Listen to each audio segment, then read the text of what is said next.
Before she gets started, I turned the lights on, but you can see her better. She's not going to use the screen, so it may be a little faded. I have it on her website, so you can go up to the computer screen afterward if you want to find out her website address is.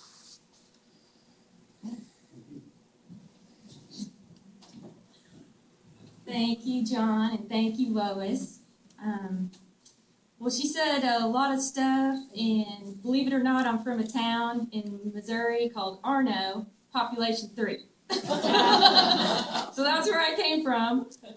My folks had a dairy farm, and soon after that, we had a horse ranch in Billings, Missouri, and that's where I really spent most of my childhood.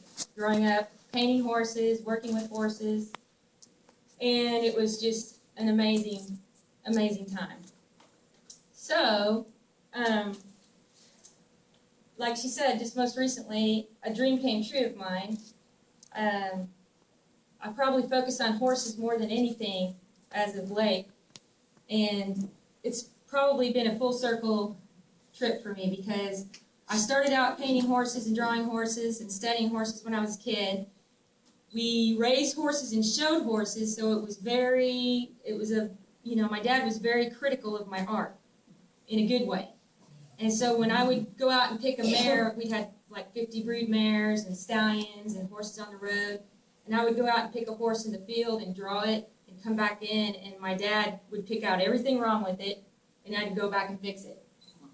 And I did that for years until one year, finally, I was bringing him a drawing, and he couldn't find anything wrong with it. And he knew exactly what horse it was. So at that point, he said, okay, that's great, so why don't you do the same thing with your right hand?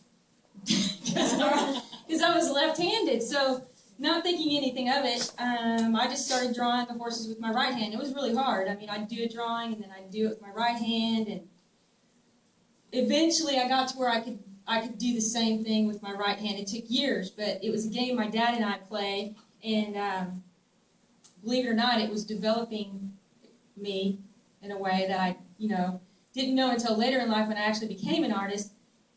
People caught me switching hands all the time, and I didn't even know I was doing it.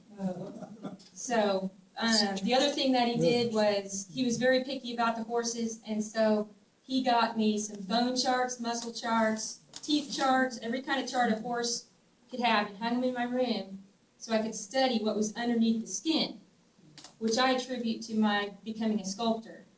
And a lot of times people have told me I look, I paint like a sculptor coming out of a brush, and then so my sculpture is very important to me because it's almost like the ultimate of what I can do. The three-dimensional piece that you can just change the look every way you look at it.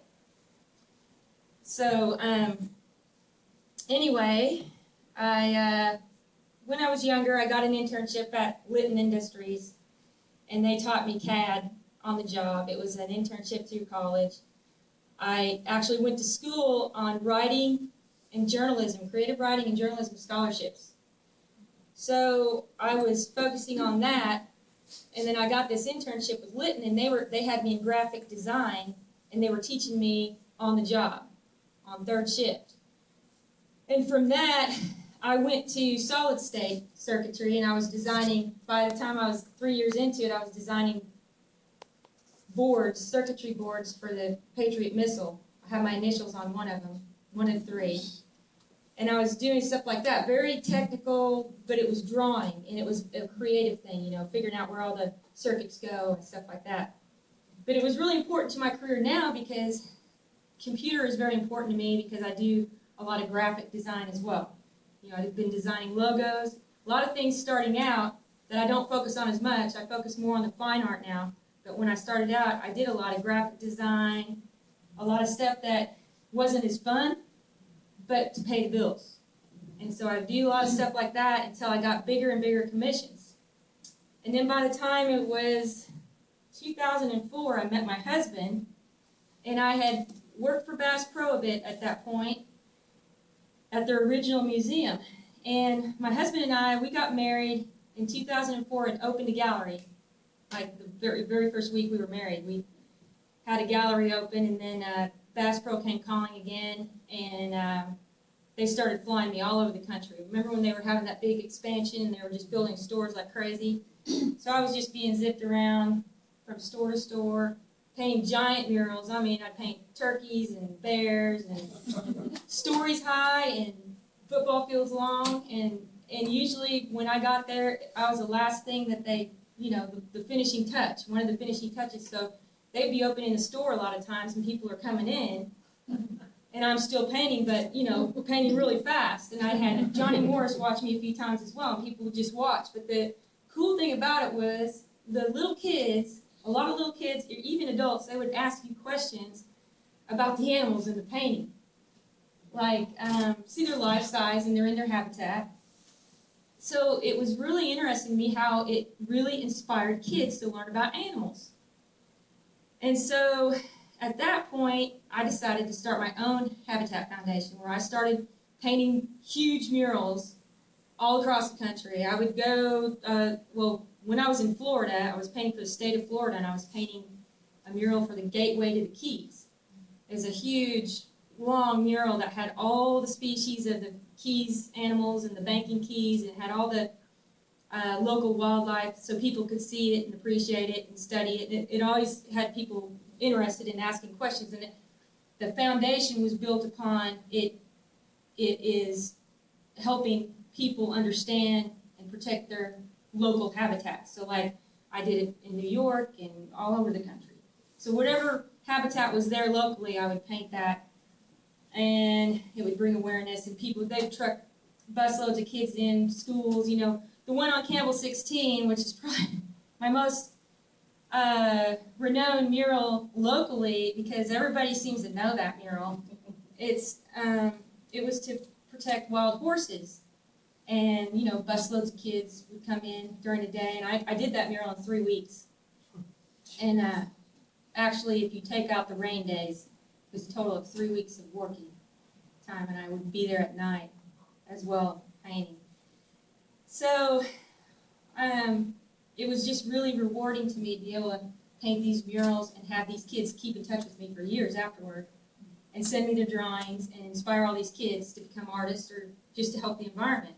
But at the same time, I was down in Florida one year, and that was back in 2007, and there was a national article that went out in the AP on one of the murals I did in Florida for the state of Florida, and that's where the Olympic Committee caught. They caught I caught their eye, I guess, but they contacted our gallery. They had me submit my entire body of work, and I just was honored to be even asked, and then I ended up getting selected. But when I was selected as an official Olympic artist, everything changed. It was like everything snowballed from there. It was such a public, I was traveling around the country unveiling art with Amy Van Dyken and Greg Louganis, and I was meeting all these Olympic champions, and it was just such an honor. And the National Thoroughbred Racing Association went to my website. Somebody from that organization saw the horses. They contacted me and asked me to come paint at Churchill Downs, which was unbelievable to me. So I was there painting Barbaro, a tribute to Barbaro, in 2007 in front of the Queen. She was 10 feet from me behind glass. It was the day that she just happened to be there. And there was more security than I've ever seen in my life. And just an amazing honor. And I actually met Willie Mays that day and so many different people. I can't even, I mean, it was like being in a dream. And not only that, I was fighting back tears all day long because my dad wouldn't believe, he was already gone. And my mom couldn't understand at the time. She wasn't, capable with her Alzheimer's to understand what I was doing, although she was always happy. But it was like they, all the training that my parents gave me my whole life, really, it was all through them. I'm self-taught. And then they didn't get to see what I was doing. But so that was a hard one. The first one was hard to fight back tears, but I told my husband, I said, I don't have to do anything else now. This is like it. I've done it. Now, let's do something else now. And then things just keep happening. And I was painting all the horse races for years. And the very next year, I was named Triple Crown Racehorse Artist. I was the very first artist to paint at all 3 Triple Crown races in 1 year. I'm the only artist to paint at all 3 Triple Crown races, and I'm the only Triple Crown artist. And I've been the Triple Crown artist for 9 years. We just haven't had a Triple Crown. So every year I paint the winning Kentucky Derby horse at the Preakness. I'm commissioned to paint right at the finish line, and I complete that painting that day. And by the end of the day, we know if that horse, and I'm painting that horse, but we know by the end of the day it's going to be a Triple Crown Hope, and then everybody goes crazy. So we're always wanting that horse to win. And so I'm always there every year, painting at the same spot, and I get to meet all the owners and all the jockeys and all the connections of the horses, and it's just amazing to me that I get to be in that position. And then, after 2 years of it not happening, we had Big Brown in 2008, then we had California Chrome last year. And I would get so excited and just convince everybody it was going to happen. And last year I flew in a bunch of my friends to New York. And so this year I was like, I was not going to do that. I'm not going to get too excited. And yeah, and I'm usually into paddock painting. You know, I go to different spots on the track wherever they want. But this year they positioned me right on the rail. And I'm like, wow, this is really weird. I'm right here. Here's me. Here's the rail. There's the finish line, like right in front of me, and I'm there painting all day, and it was almost surreal. There was a feeling all day long as though this horse was going to do it. I don't think any one person had a doubt. Not even the people that were running against him. They were like, he's just incredible. He's probably going to win. I mean, you talk to so many people all day long, nobody had a doubt. So like Lois was saying earlier, she was surprised I painted him with his arm up and the Triple Crown and all this stuff during the day. I had painted him, first time I ever painted a Triple Crown Hope, and actually painted Triple Crown and everything on the painting before he even won, because everybody was that confident. I mean, it was crazy. So lo and behold, I mean, I was putting on my final strokes. There's a picture that's become very renowned. Yahoo picture was the most downloaded picture and tweeted picture in the world on that day, and it was me painting this painting. And he was coming by, and he's in the picture with me putting the last strokes on. And then as he comes by, I turn and grab the rail and just I mean, I can't even explain the feeling of the crowd and the cheering going right through me. My heart was pounding. He was just floating across the ground, as always. And the cheers were deafening. It was like, it was the most, I mean, I've been to the Super Bowl, and I have to say, it could have even beaten the Super Bowl. I mean, I've never heard anything like it, and everybody's for the same team. So it's a lot different. After he wins, I mean, all these people, I don't even know, they're hugging and kissing on you, and everybody's just like grabbing each other and just like, I don't know what, and it was crazy. And then they're all taking pictures, and everybody's crying. But I have to say, and I had to tell you about it because this was like an unbelievable experience for me, and I'm so grateful that I was there. Couldn't be there without my husband. He's been with me the whole time, and we've done a lot to get to all these races, and it just, I couldn't top, I don't know how I could ever top it. But I said that about the Derby almost 10 years ago, so maybe I should shut up. But anyway, I've done a lot of other things in my life. I was an intern for Disney when I was in college. I was an actress down there. I was a crazy cowgirl that blew up banks and hijacked 600 people at a time. And so when I went down to do my internship for communications, this was in '89, they were just building Universal Studios. Or, yeah, I think it was. That's the timeline. But anyway, this thing called the Great Movie Ride. And it's like an attraction that takes you through all these movies, like Raiders of the Lost Ark and Wizard of Oz, but it's very realistic. There's animatronics figures, millions and millions. They spend on these people that look real. I mean, they move and they talk, and the witch points at you and talks, and little kids cry. And so I'm in this part where there's John Wayne on a horse talking, and I mean, even the horse is twitching flies. I mean, the robots are so real, it's unbelievable. And you go through, and he's talking, and then all of a sudden, I blow up this bank, and there's fire. I mean, real fire. I had a Rigger and a Colt 45, and I was trained to use them. They had blanks, and this fire would explode, and I'd come barreling out of these double doors screaming. And right then, the little kids are hiding, and some of them are starting to cry already. And I'm like, I got this really gruff voice, and I'm really mean, and I got money bags hanging on my neck, and they're just playing around. And I take my gun, and I actually confront the tour guide who's giving them the tour. He's an actor too, and I shoot him, and he hits himself in the chest, and blood goes everywhere because he's got the little fake blood pillow in his pocket, and the kids are all, ah! And then I jump on the tram, and I take over with my guns, and then I'm taking them through the movies. Well, then I get to Raiders of the Lost Ark, and somehow, I don't remember the movie that well anymore, but there's a mountain of rock, and then there's a rock that steams, and there's smoke that billows out, and it turns, and here comes the tour guide. He's alive again. He's got no blood on him or anything. And he's come back alive magically, and he comes down and kills me, and then he takes off. And then, of course, when I'm on the tram, all the kids are crying, and everybody's like, ah! And then when he gets back on the tram, they're all cheering, and I'm laying there dead thinking, I wish I could be the one where they're cheering. And so that was just one of the goofy things I did. And when I was at Disney, that was part of my communications internship. And when I was at Disney, I used to show my drawings to everybody. Like, I'd show my drawings to my coworkers, I'd show them to my bosses, I'd show them everything. So finally one day my boss, his name was Alex, he was a really nice guy, but he said, you know what, you've got that twang,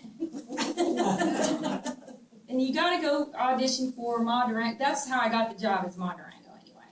I had bugged these people so much with my art. And then they took me down to animation one day and toured me around. They said, well, you should work in animation and draw these cartoons. And then they took me in there, and I couldn't do it. I was like, I can't sit in a place and do the same thing. And so I respectfully turned them down. But from there, I moved to New York. And when I was in New York, I had some connections from Disney that had the girl I friended down at Disney, her family owned a restaurant in New York in West Hampton. And so she said, well, you should come up there and work one summer, like this summer. And so I took that opportunity. I flew to New York, and I started working for her father, who was very Jewish and very strict, and it was a 5-star restaurant, and they were only open for 4 or 5 hours, and it was a 5-course meal, and Steven Spielberg, Christy Brinkley, people like that would come in. And so it was a real education for me to work with these, in this scale of a restaurant. But the cool thing was, her father also commissioned some drawings and paintings. He had found some things up in the ceiling, up in the attic of his building, of what the building used to look like.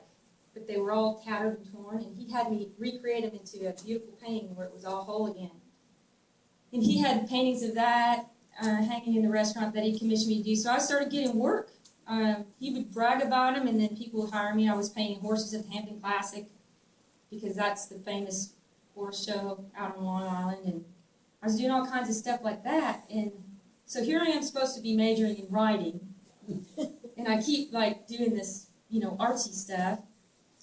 And then one thing led to another, and I got another opportunity. I moved out west to Jackson, Wyoming. Now this is where everything changed, because I was out at Jackson, Wyoming, and I was working as an actress again, and I was acting in a dinner theater, and I was another crazy woman with a gun. It was called Beyond Therapy. And I was the girl with the, I was psycho, I guess. I had a therapist, and my therapist was crazier than I was. It was really fun. I mean, I never heard people laugh hard. It was sold out for the whole 6 weeks we had it. And it was really fun, but at the same time, I'm showing people my drawings again, showing them my stuff. And I just hit the right guy. He was a retired baseball player, professional baseball player from New York. He had me do a painting of his relative Indian chief and his family. And beautiful painting, had feathers and just gorgeous. And he got the painting, and he didn't tell me he was going to do this, but he took it down to Buffalo Trail Gallery. Now, if you don't know this, Jackson, Wyoming is one of the biggest art meccas in the country.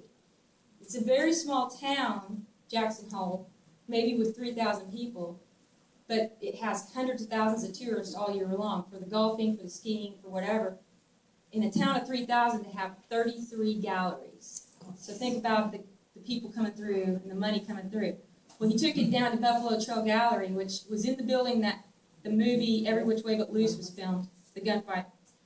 If you remember that building, that's where it was. And they called me and they asked me, this would have been in the early 90s.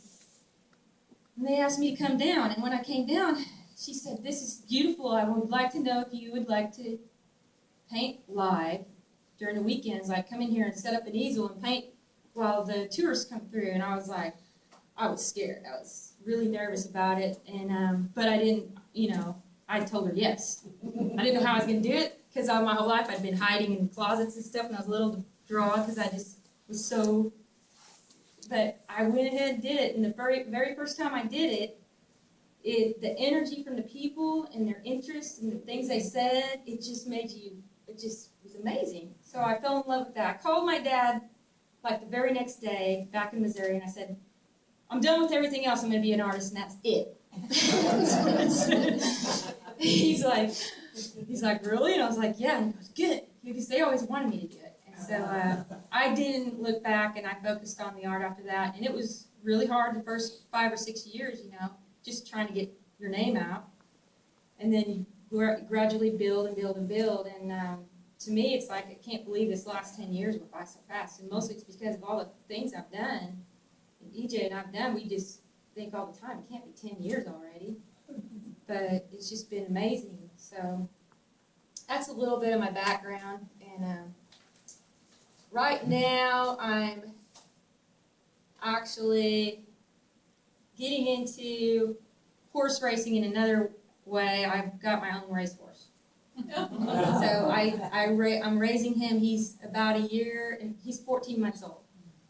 And he'll be going into training this fall. But I raised him. I got the mare from one of my clients, racehorse clients. Took her to Kentucky a couple years ago and started the whole process, had her bred, and she had this amazing colt. And so I'm in love with that. And it's given me a whole new respect and awe for the sport because it's a lot of work.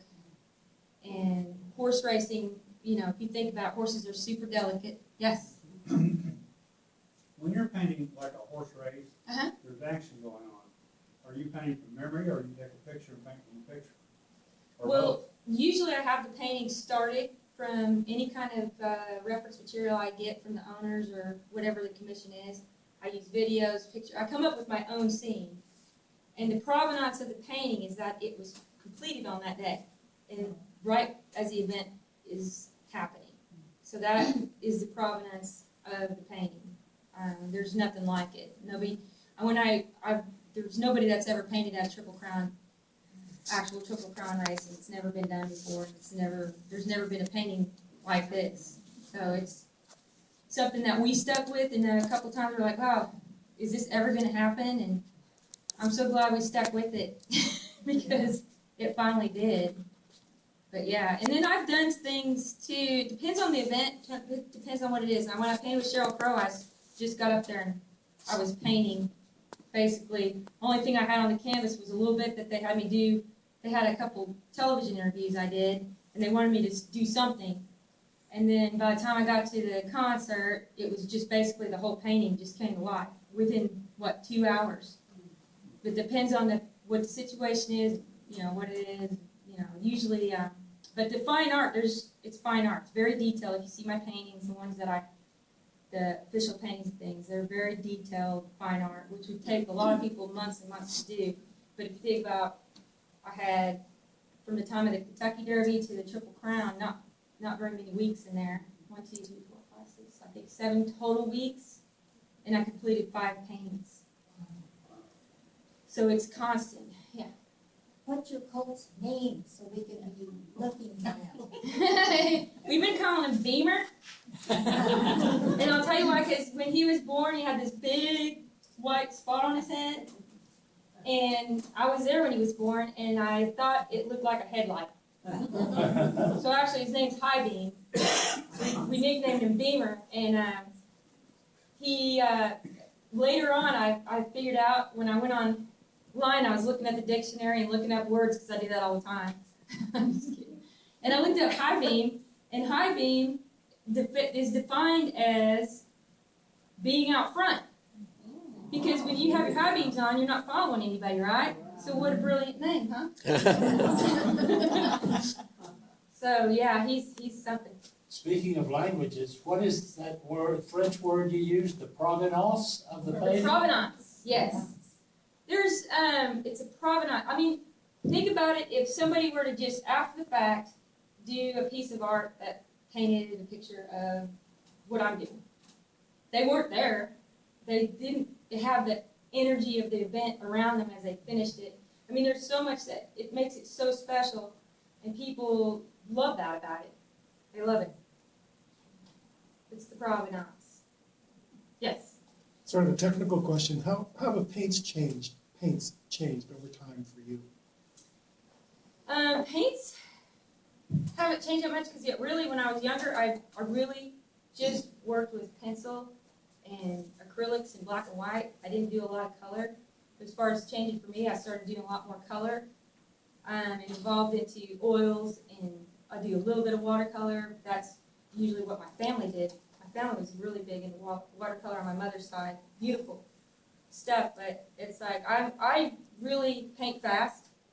So acrylics work best for me, and the acrylic quality now is as good as an oil. You can't really tell the difference. I've even had other artists come up and ask me, is that oil or acrylic? You can't tell. There's mediums you can add to acrylics. The paint quality is so much better. My mom used to say, you know, the oils were such better quality back when she was younger. But now it's hard to tell the difference. And the reason I use the acrylics is that I can paint faster. It dries quicker.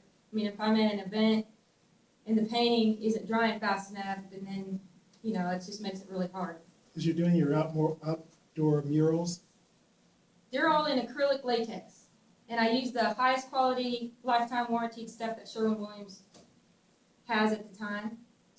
One time I had an issue painting live, and that was, I'm the only other artist besides Thomas Kincaid that's been invited to paint the Christmas tree at Rockefeller Center.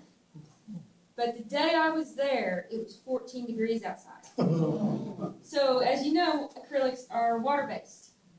So I'm standing out there. I used to have pictures on my website. I'll probably put them up closer to Christmas again. But and people would come and stand around and everything. I was all bundled up, the gloves, but I had mixed glycerin in my paint, so it couldn't freeze, which was all fine and good. But then when the day was over, the painting was completely wet. I mean, there were two. I was working on these two, and it took days and days and days. We had to be so careful with them. And here we are in New York, and we had to get them home. And so that was a little bit of an issue, but I mean, to paint live at 14 degrees, that's what you gotta do. And I'll never forget that day. That was crazy. So does anybody have any questions? Yeah. When you mentioned the provenance, I had a picture in my mind of some of the paintings of Leroy Neiman. Yeah. And I'm kind of equating that with what you did. Yeah. Leroy Neiman was a friend of mine. We met at the Kentucky Derby my first year. He came down to talk to me when I was down in the paddock, and he had a sketchbook with him, and his wife was with him. And we talked for a while, and it was great. I couldn't even believe it, because he's always been one of my favorite artists ever. I've always had his big coffee table books and everything. And plus, he's a sports artist. So we talked, and then I asked him if I could see his sketchbook, what he was sketching that day, and he flips it open, and he had all these ladies' hats. He'd just been walking around sketching ladies' hats, and it was just the coolest thing to see that. And then he and I did the Olympics together. We were both official artists for the 2008 Olympics. So we actually got to work together. And then, of course, he passed away, I think, 2 years ago. But incredible guy. And most of the time, he never really painted live. Very rarely did he paint live. His thing was sketching. He would sketch and then go back to his studio and create a painting from that. So he didn't really paint live. There's very few occasions when he actually was out there with paint. But yeah, it's very similar. Did you have a question? Somebody raised their hand over there a minute ago. No?